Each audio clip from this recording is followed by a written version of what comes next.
We begin today with heartbreaking news from the world of music and cinema. Oscar-winning Irish singer, songwriter, and actor Glen Hansard has tragically passed away at the age of 56. Authorities in Dublin report that Hansard was involved in a single-vehicle crash in Lunkin, west of Dublin, early Wednesday morning. Emergency services responded shortly before 4:30 a.m. local time, but despite their efforts, he was pronounced dead at the scene. In a brief statement, his management team confirmed his family is deeply shocked and heartbroken, expressing immense gratitude to the first responders. To understand the loss felt across Ireland and around the globe today, you have to look at where Glen Hansard came from. He wasn't raised in industry boardrooms. He honed his craft busking on the streets of Dublin as a teenager. His big break came in 1991 when he played Outspan Foster in Alan Parker's legendary musical comedy, The Commitments. The same era that marked the birth of the Frame, the acclaimed Irish rock band he fronted for decades, building a passionate, lifelong fan base. But it was the low-budget 2007 indie romance film Once that launched him out onto the global stage. Hansard co-starred with Marketa Irglova, and together as a swell season,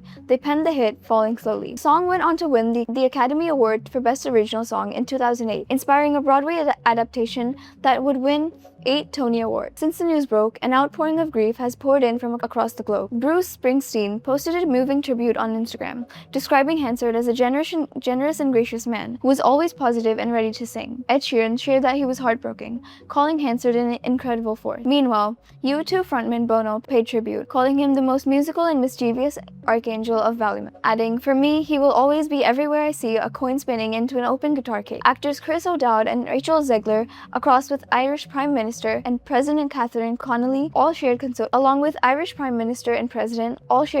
condolences, reflecting on how deeply Hansard shaped Ireland's modern cultural identity. Beyond the music, Glen Hansard's heart was defined by his commitment to helping others. Every Christmas Eve, he held a famous charity busk in Dublin city centre alongside iconic artists like Bono, Sinead O'Connor, Mick Gowan, raising thousands for homeless charities like the Simon Community. Personal joy had also filled his recent years. Hansard welcomed his first child, a son, 3 years ago with his wife Marie, speaking openly about how becoming a father gave him a whole new perspective on life. An online book of condolence has been opened for fans worldwide, with in-person signings take place at the Mansion House in Dublin. Glen Hansard's songs touch millions, from busking corners in Ireland to the biggest stages in Hollywood. He leaves behind an unforgettable legacy of music, generosity, and heart. Our thoughts go out to his wife, his young son, and his loved ones. Thank you for watching. Rest in peace, Glen.